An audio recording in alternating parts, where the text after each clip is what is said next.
To my dearest friends, I am honored to welcome you back once more for another foray into the many horrors of the far future. None can deny the fact that within the grim darkness of the 41st millennium, one's daily life will feel far more akin to a waking nightmare than of anything else. Mankind has been forced to desperately cling to the fading embers of the once mighty Imperium, but even though it has since been cleaved in twain by the emergence of the Cicatrix Maledictum, it does not mean that their meek souls will go so quietly into the long night. There are aliens to be found behind every star, clawing for dominance in this galaxy so steeped in blood, and yet, even as they wage an eternal war, they cannot be considered as our greatest enemy. Rather, that dark crown has been claimed by our wayward kin, who willingly shunned their humanity, choosing instead to tarnish their souls with the foulest gifts of chaos. We all know of the traitor legions who fell to the siren song of the warp during the Horus heresy, in the hopes of overthrowing the rule of the false emperor and to plunge the galaxy into flames. But the Scions of Chaos were never to perform this task without immaterial aid, and so it was during this time that the first gifts of the dark gods were bestowed upon the mortal Astartes to swell them with the tainted powers of chaos. For some, this manifested in the form of simple enhancements to their physical strength or to their psychic abilities, but as it so happens, the human body was never intended to carry the intangible weight of these demonic boons. One may claim that they are in control of their own fate, or even believe that they have been empowered by the dark possessions. Yet this is an opinion most foolish. In due time, the so-called gifts of chaos will overwhelm and consume the bearer, tearing apart the tattered remnants of their soul, leaving but a warp-born abomination, cursed to now serve their dark masters until the end of time. But despite the dangers, we would be lying to ourselves if we did not acknowledge the terrifying strengths to be gained from simply pledging yourself to one of the mighty gods of chaos. As such, today, my dearest friends, we shall be investigating the lives of those who have trodden this most forbidden road. To begin with, we will give an overview to the topic of possessions, and of why a mortal may wish to obtain the dark powers of chaos. After, we will move through the ranks of the traitors, looking into those with such vile names as the possessed, the Eightbound, and even of the biomechanical horrors known as Obliterators. But I have bloviated enough, and I do believe that now it is time for us to begin. Our journey today will take us into the hellscape of the warp, so please be warned that if your gaze lingers for just a second too long on the maddening vistas of the immaterium, then you may very well find yourself to be trapped and destined to fall into the abominable ranks of the possessed. The first thing to understand is that beyond our own plane of reality, that there exists an infernal dimension of pain and suffering known simply as the warp. This Empyrean ocean of souls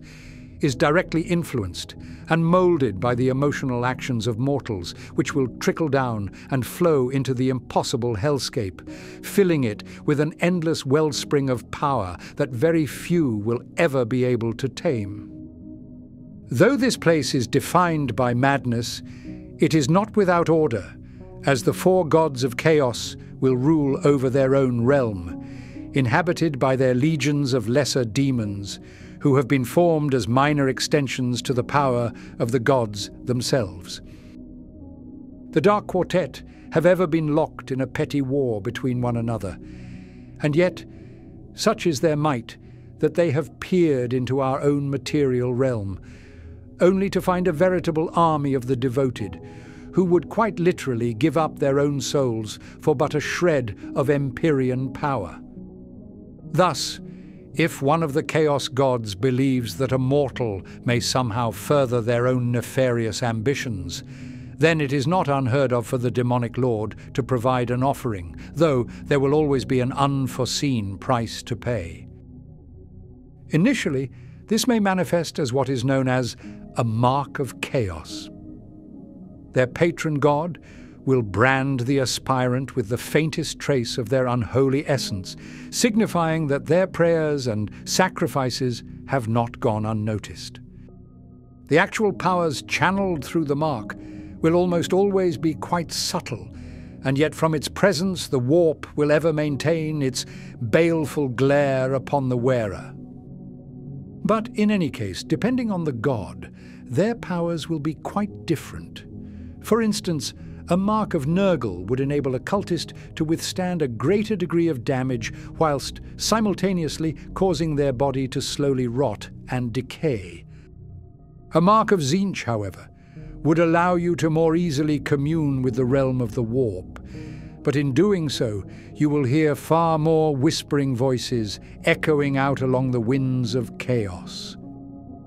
As the marked mortal fawns away over the new energies flowing through their veins, and as they dream of one day kneeling before their patron god with the Emperor's skull in their hand, they will be utterly blindsided to the creeping taint of their treasured gift. Given that a mark of chaos will have been born from the warp itself, it is no wonder that it will slowly yet inevitably corrupt the very soul of its wearer, pushing them further down the dark path of damnation, from where there can be no redemption nor forgiveness. Though modest indeed, a mark will likely be their first tangible source of power to have been derived from the warp,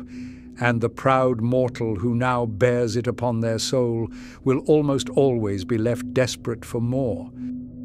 From this point, they will be compelled to perform increasingly depraved acts to garner the attention of the ruinous powers, not only in their lust for strength, but also from the worming influences of the mark itself. If the cultist proves themselves as going above and beyond in their devotion to chaos, then there may come a day where they are presented with a truly nefarious offer, and this would be where we move into the subject of possessions. A lesser demon may pledge their own immaterial power to the aspirant, and in return for but the smallest fragment of their eternal soul, the creature will infest and strengthen the new champion. The corporeal form of this mortal will undoubtedly swell from the new power rushing through their veins, often causing violent mutations to occur, such as with new limbs bursting from their side or from fleshy talons sprouting out of their fingertips. At this point, however, it is important to note that it is highly unlikely for the demon to be contributing its power out of some sense of benevolence.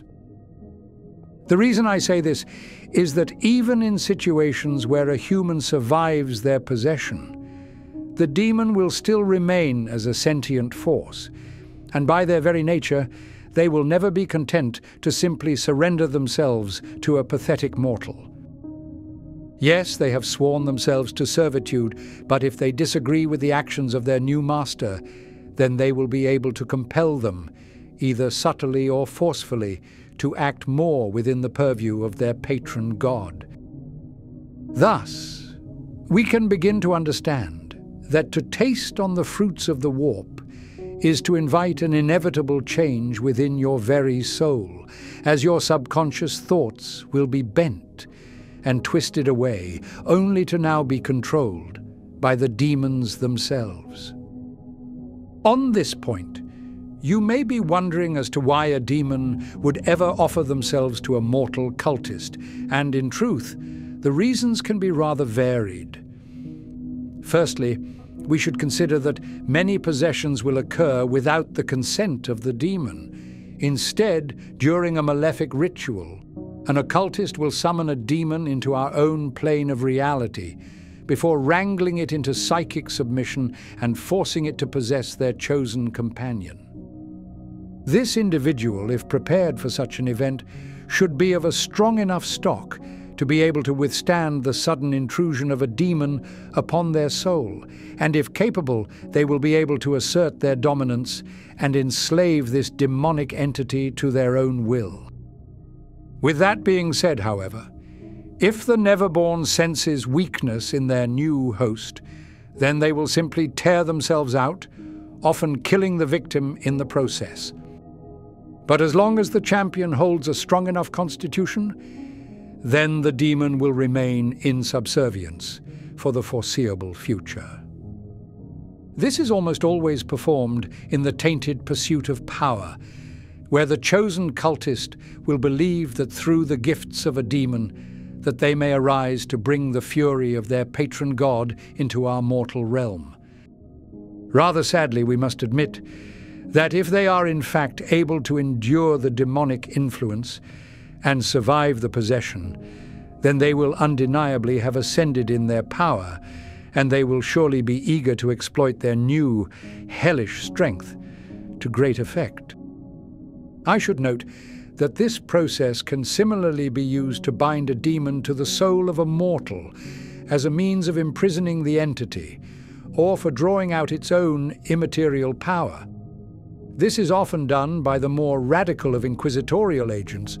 who will utilize the so-called demon hosts as terrible weapons against their foes. The second reason behind a possession would be from a demon actually choosing a mortal host to dominate. The most common victims here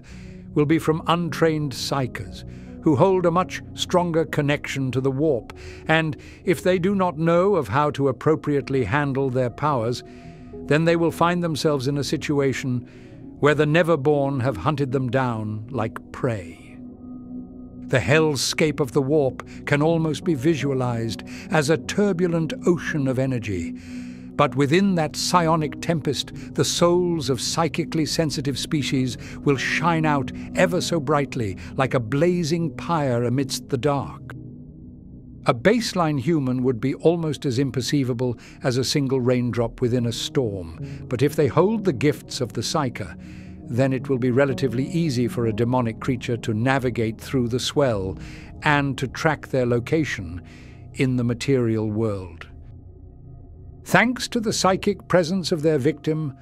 the walls between the planes of reality will have weakened, allowing the demon to tear their way through and to fall on their chosen weakling like a rabid beast. They will strike out at their heart, before painfully crawling into the very soul of the pathetic mortal, only to ensnare and shackle their personality and essence into some dark corner of their mind. At this point, the Neverborn will assert itself as the new owner of their fleshy body, now ready to tread upon the soils of our material realm as a demon in disguise. The reason this is such an important point is that the creatures of the warp find it incredibly challenging to remain within our own dimension for extended periods. Some of the only times they may emerge unabated will be from specific summoning rituals, or from when a cataclysmic warp storm has shredded the thin veil of the immaterium, allowing them to flow out like water through a cracked dam. But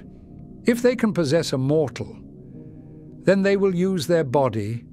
as an anchor point, allowing them to remain within the material realm for as long as they desire, or, of course, until they are caught. This was notably the case with the fallen Primarch Fulgrim, who in a moment of weakness begged for aid from a demonic entity, which invaded his soul and wore his flesh as the newly ascended demon prince of Slaanesh. In time, the Primarch would find freedom, and he now once again is the master of his own mind. However, over the long years, his soul has been perverted, and he still stands as a harrowing servant to the dark gods. The third reason for a demon to possess a mortal would be from a warp-born entity to willingly offer themselves in a possession if they believe that their chosen will truly rise as a champion to chaos. In these scenarios, the demon will hope that as their host grows in power, that they will be able to take something of a free ride and emerge from the endeavor as a far stronger force than would have otherwise been possible. This is rather a risky gamble, and so it is most often taken by incredibly weak, unaffiliated demons who foolishly believe that they have anything to contribute to their mortal champion. Also, if a chaotic lord has grown drunk on the powers of the warp, then it is doubtful that they will extend any of their grace to a pathetic, groveling demon, and in most cases the creature will simply be excised and bound to a torturous artifact where they will remain trapped forevermore. But in any case, if one was not too careful, then they may allow one too many lesser demons to infest their soul, in which case their own body will collapse in a writhing nightmare of flesh and Empyrean energy. This is a fate which often befalls those who would make deals with the dark gods. But now that we have learned of the powers which one may receive should they be open to a possession, I do believe that it is time for us to investigate these champions in a little more detail.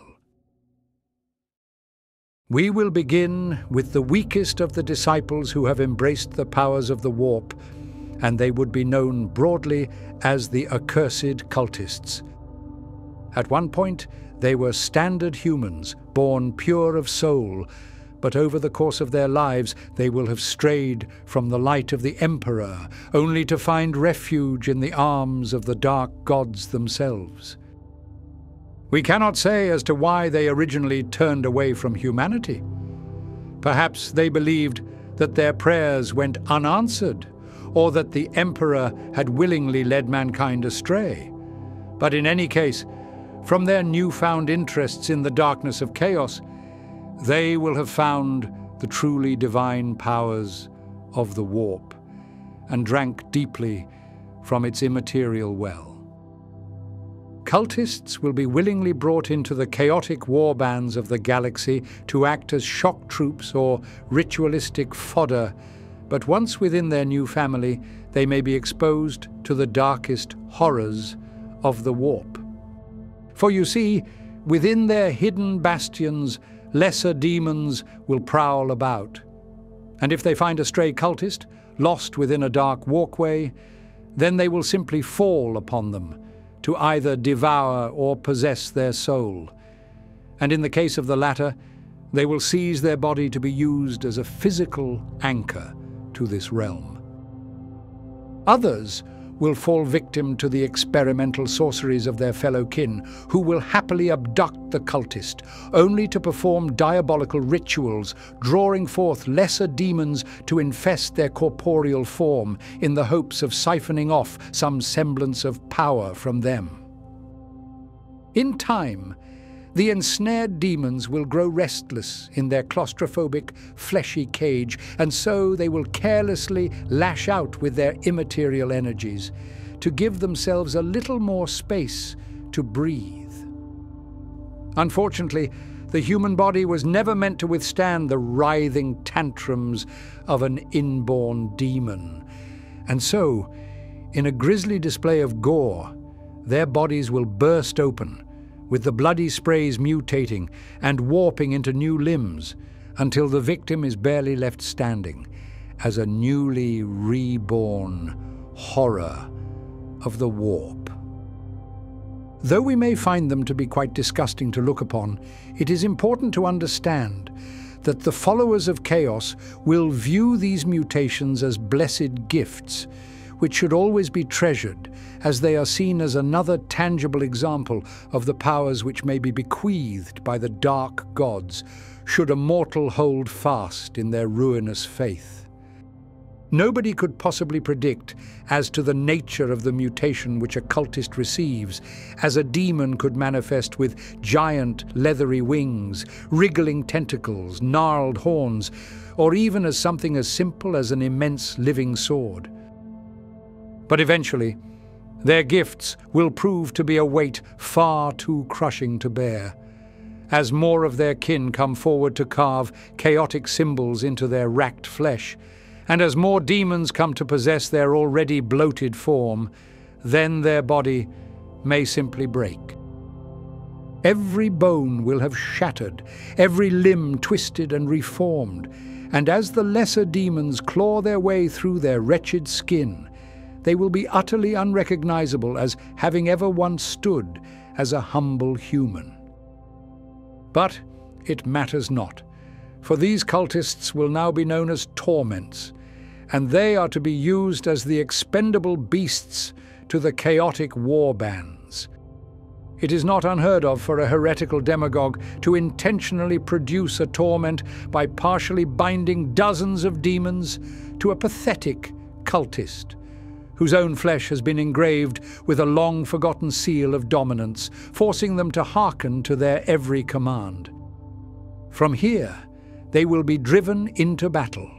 tearing through the enemy lines as further demonic entities sprout through from their bloody form, eagerly seeking to kill without a single care for the tattered soul of the human host, who will be all too aware of their new state of eternal anguish.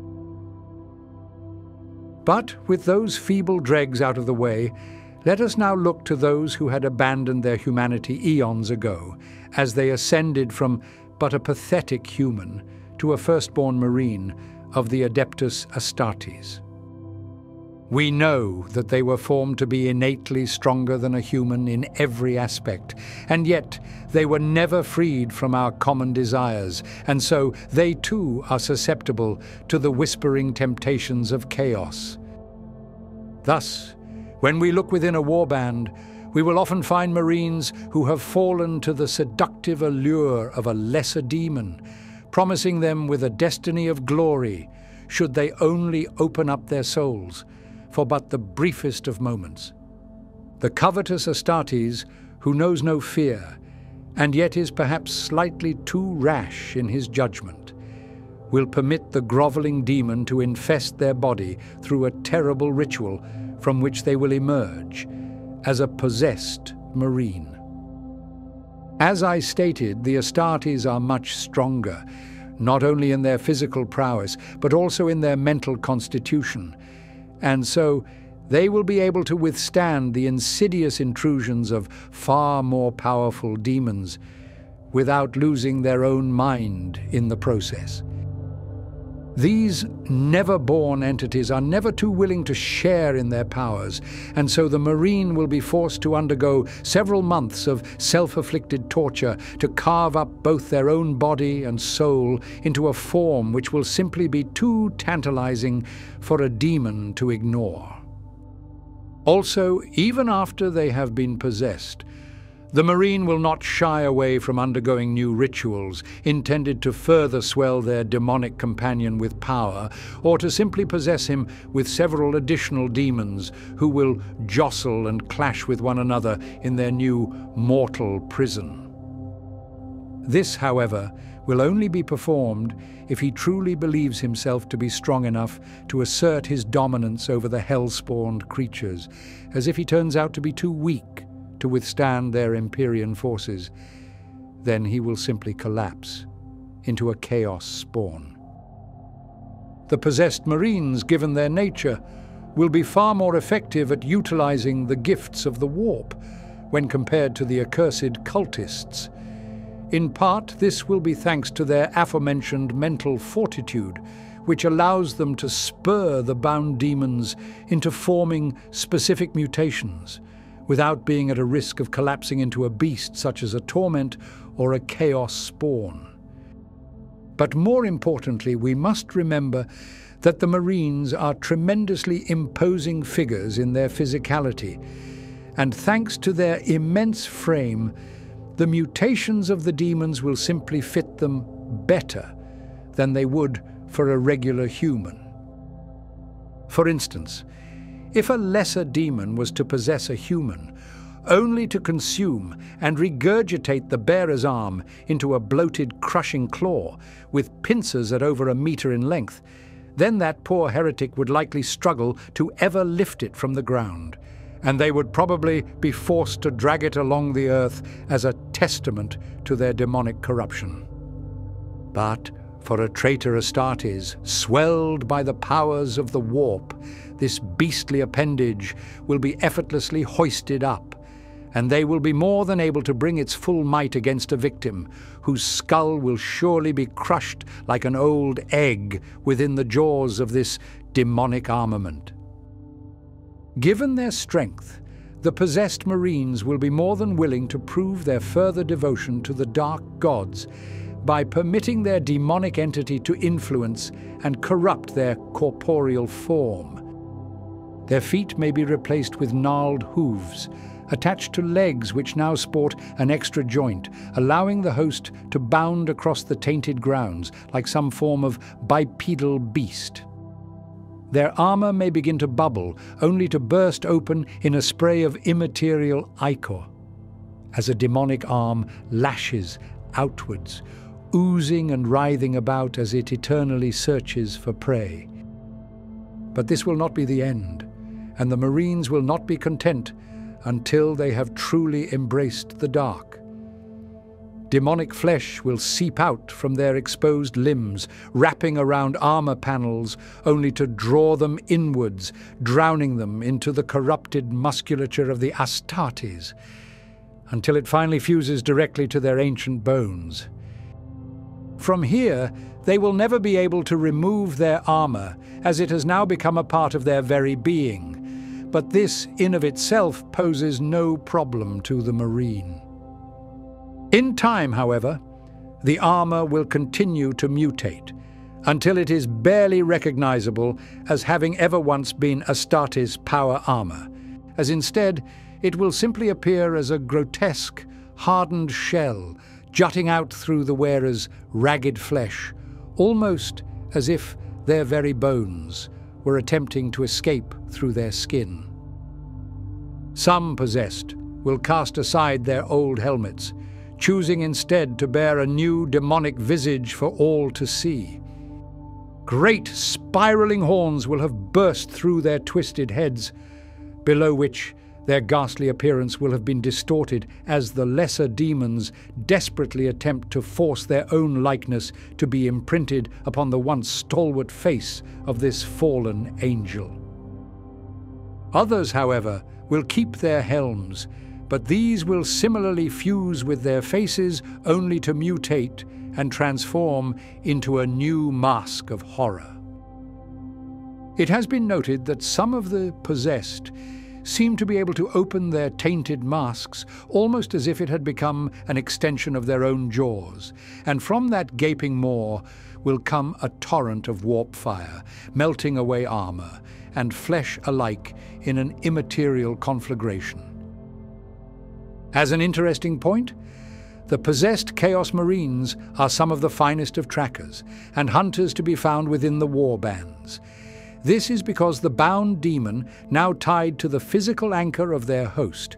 can perceive and detect changes within both the material and immaterial realm.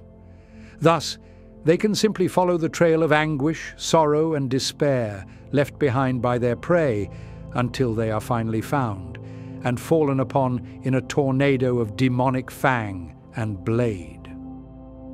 According to our heretical sources, a possessed may similarly use these abilities to steer the great barges of the chaotic fleets, taking on the role of a navigator if no other psyker is available. This can be incredibly risky, as the crews will never be too sure as to whether or not the inbound demon has actually charted a fortuitous course, or if it simply wishes to bring them deeper into the bowels of the warp. With all that I have said, it is important to mention that the Marines, though possessed by demons, are not to be seen as feral beasts. they can maintain a great degree of control over their corrupted nature, and though the demons may wish to try, they will never be quite able to take over and dominate the mind of their Astartes host if he is able to remain at peace. Nevertheless, though, as we all know, the warp is an inherently corrupting force, and so their old personalities will be invariably changed and mutated by the influences of the demon. It has been said that one may still commune with a possessed marine. However, this would likely be a rather treacherous endeavor. The reason I say this is that if the emotions of the marine are spiked, either from a fiery argument or simply from entering into a battlefield, then the inborn demons will rise up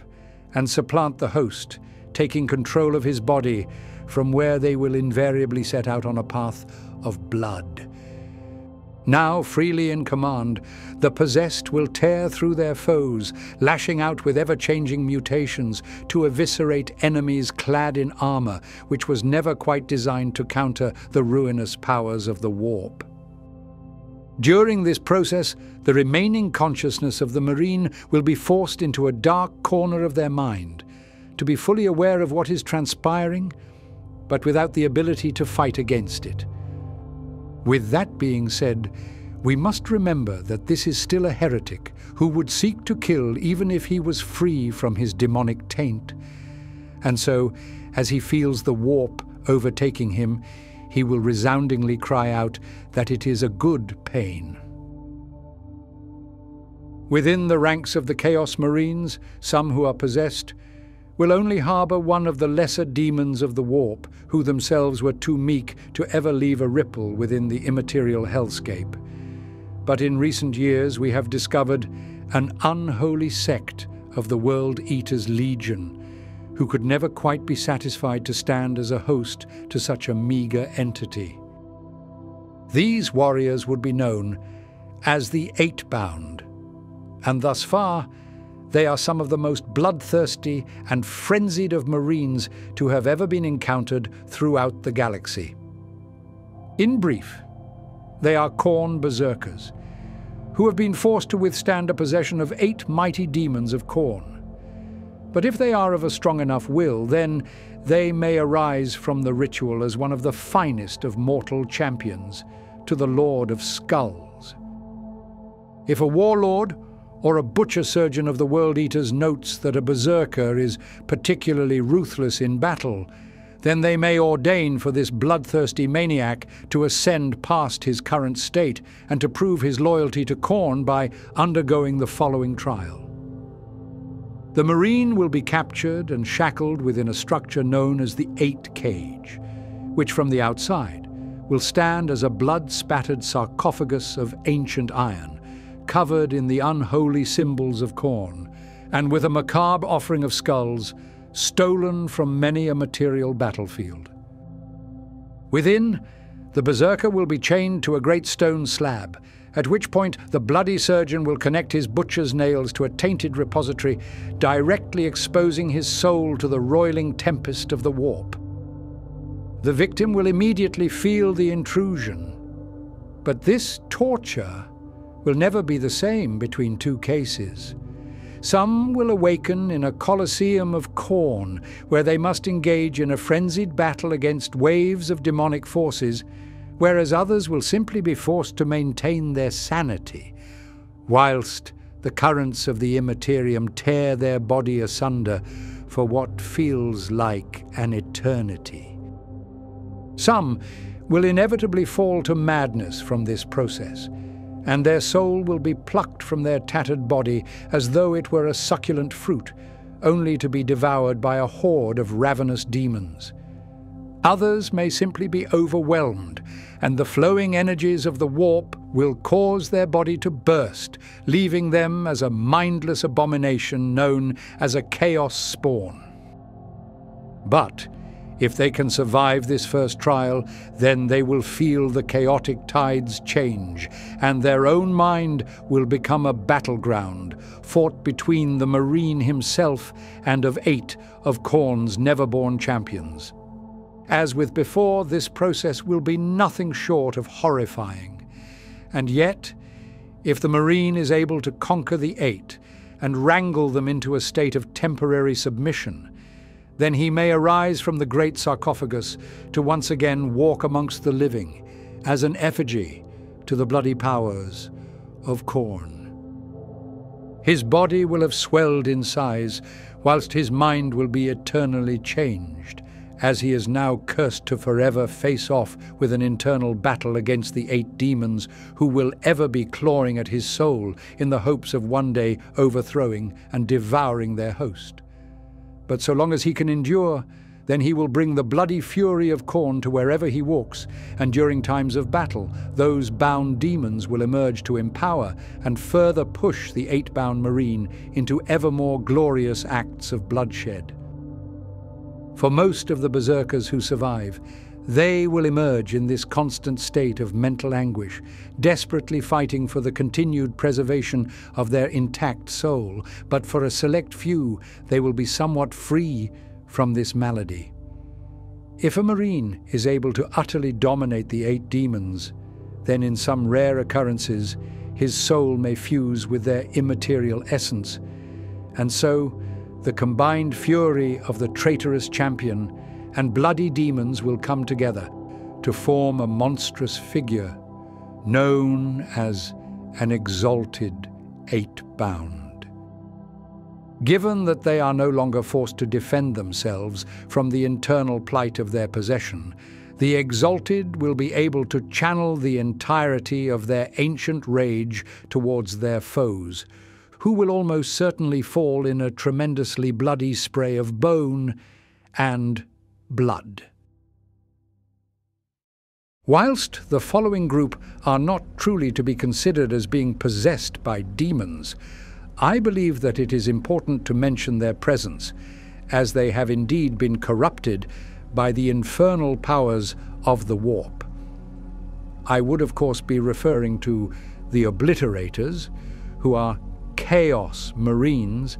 that have fallen victim to the aptly named Obliterator virus, resulting in their bodies swelling in size only to fuse with their armor and weapons systems. This virus, born from the depths of the warp itself, exists as a great enigma to most within even the chaotic warbands, and in truth there are many distinct theories as to how it came to fruition. Some would claim that it was produced by the Dark Mechanicum, in an effort to produce a living effigy of the Omnissiah, who is said to walk as the physical manifestation of the machine god. Others, however, believe that it is a demonic virus which rampantly spreads through its victims, forcing their flesh to meld with their armor and ravaging their minds until all that is left is a compulsion to kill. But in any case, we do know that the first Obliterator arose during the Horus Heresy, when an Iron Warrior commander named as Volk was possessed by a demon known as Sara Am, who twisted and reformed his body into a mutated mass of iron and gnarled flesh.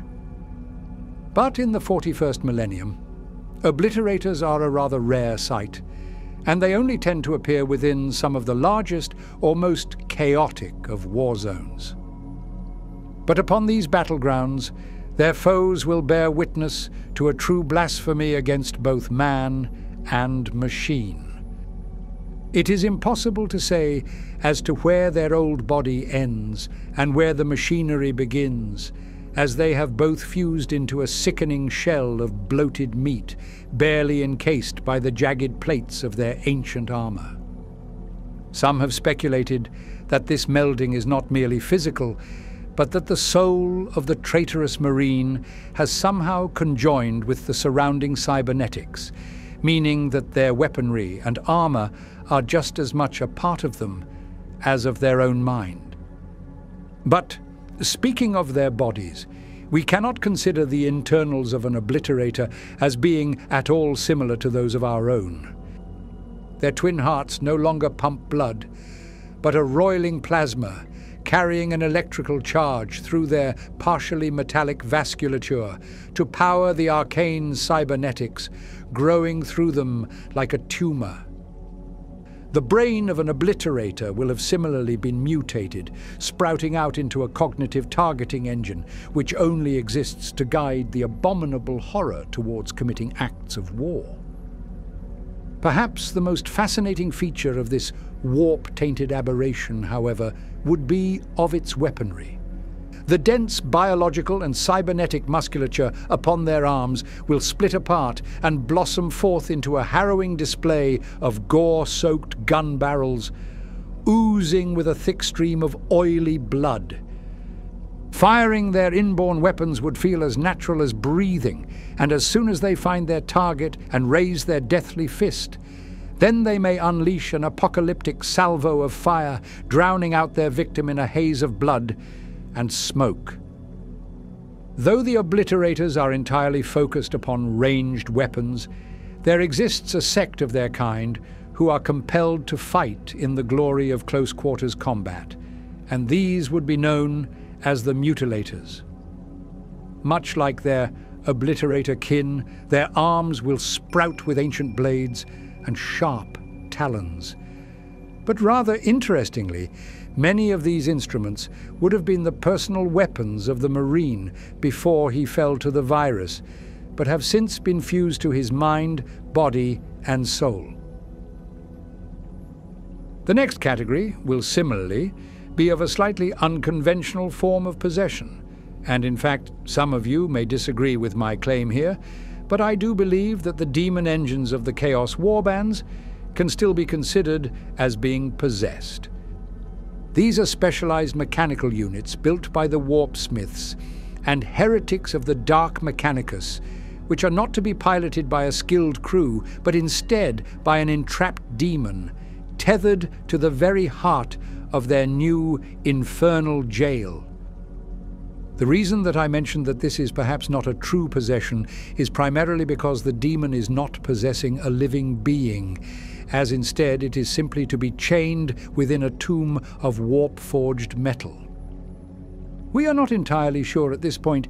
if the constructs known as Forge Fiends or Mauler Fiends contain their own machine spirit, but if they do, then we could speculate that the demon and the spirit may be forced to fight for control over their metallic frame.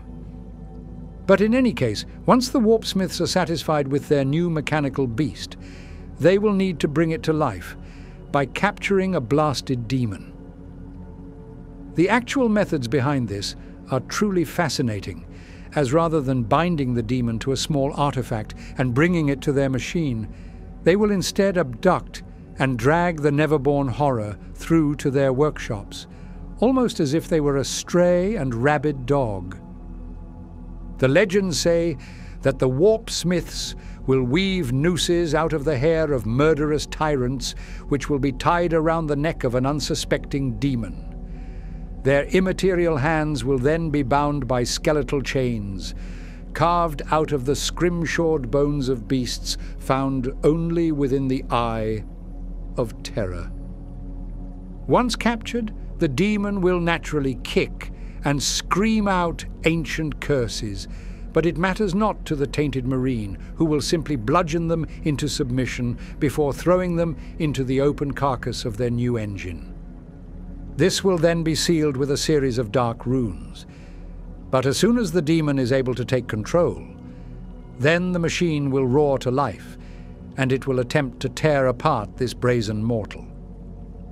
At this point, the workshop will turn into a battleground, as the Marines and heretics defend themselves, but once an opportunity presents itself, they will attack and beat their newborn demon engine into submission. Naturally, there will be many losses, but so long as they are able to quell the rabid nature of their new demonic machine, then it will eventually lower its mechanical head as a newly servile engine who will ever serve its Astartes master. In time, the demon may actually realize that this warp-forged shell is not as bad as it originally seemed. They now hold a physical frame, which means that they can tread the grounds of the material realms, and thanks to their new armaments, they will be able to easily tear through the mortal species of the galaxy. For example, with the Mauler Fiends, they are truly to be seen as something of a crazed mechanical dog, charging across a battlefield to rip apart great battle tanks or dreadnoughts in but a brief moment of violence. Supposedly, this mechanical monstrosity is able to gorge itself upon the fallen constructs of a battlefield, and the loose scraps of metal and flesh alike will be boiled away within its churning core, only to produce new forms of ammo to be used in its ranged weaponry. In the wake of a terrible conflict, the Mauler Fiends will return to their warpsmith master, caked in thick layers of blood and gore, now stained upon its frame from its ravenous feeding. I should note here that there do exist vehicles within the warbands of the Chaos Marines, which have been possessed in a far more conventional sense. This may be from a Rhino or a Predator tank, for example, where a demonic entity has invaded and taken over the crew, only to corrupt them into a truly nightmarish amalgamation of flesh and metal. Their bodies will have melted together, only to fuse with both the essence of the demon and with the walls of their tank, and this formless horror will now be forever tied with the very nature of their vehicle. The minds of the mortals will be preserved, and even if thousands of years have passed, they will still live within the fleshy interior of their metal tomb, ever conscious of the horrors which they are now forced to commit.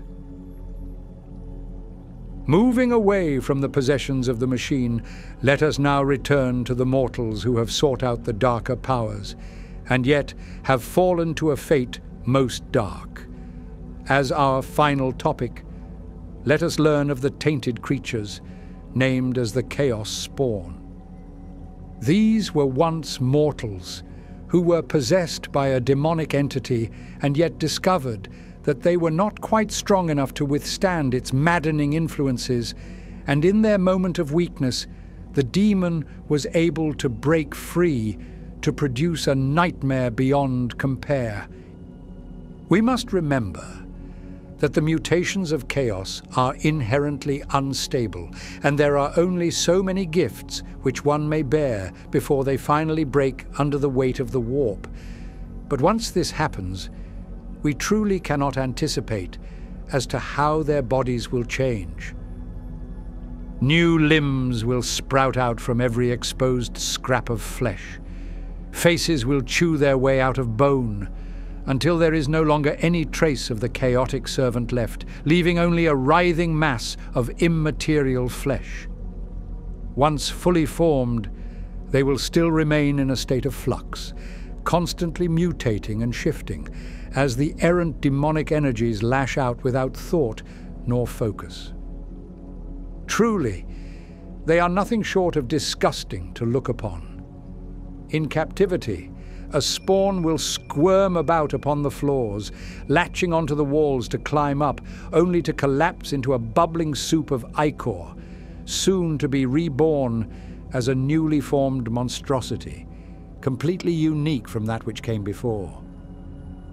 Fanged, drooling maws will endlessly gnaw out at random, whilst clutches of eyes vacantly stare into the ether, only to pop and dribble down their mutated torsos in a slick of dark blood. There is nary a trace of intelligence to be found within these beasts, as the mind of the victim will have similarly been shattered and consumed by the powers of the warp, leaving only the most primal and basic instincts of the demons to take control. They serve no real purpose whilst within this state, and so the chaotic warlords will capture the spawns en masse, only to release them upon a battlefield, where they will invariably seek to kill and eviscerate whatever forms of life they encounter. Most Chaos Marines are disgusted by the spawn, yet it is a fate which is ever held within their minds as the darkest outcome from consorting with the demonic powers of the warp. To take up even a single gift of the dark gods is to put yourself at risk of falling as a spawn. But, in their arrogance, most would simply presume that they are strong enough to resist the errant energies, and they would never admit to their fears of failing in this dark pursuit of power. The reasons behind pledging one's soul to the ruinous forces of the warp can be incredibly varied, but it will almost universally be accompanied by an innate and burning desire for power. This can be understandable for a baseline human, who in a galaxy as vast as ours may feel somewhat insignificant, and the dark temptations of the warp will so readily offer them with an opportunity to ascend above their own nature as a champion to the dark gods. Even the Space Marines who turned their backs upon the Imperium, though still inherently magnificent beings, still crave for strength. But wherever we find desire, we will soon be met by suffering. Turning to the Empyrean currents of the warp may seem to be the easy road to power, but we must remember that this is the realm of the demon, and they will happily deceive you with the promises of glory if it provides them with the opportunity to possess and steal your soul. Many have tried to wrangle control over the Neverborn, and many have failed. History will not remember their names, as in time, all will find themselves in a moment of weakness, and it will be then that the demonkin strike, breaking your very essence asunder until all that is left is of a writhing mass of flesh. The final goal of a chaotic scion would be to arise as a demon prince, where they will shed the remaining vestiges of their humanity, only to be reborn as an immortal demon of the warp. But very few will ever be successful in this endeavor, and in truth, most will simply fall in their mission, and their souls will be stolen away to be devoured within the maws of a gnashing demon. With this, my dearest friends, we have come to our end. Thank you all for listening to this investigation into the demonic possessions of the Chaos Marines in its entirety. But for now, as I close this chapter once again, I will take my leave and bid you all with a warm goodbye.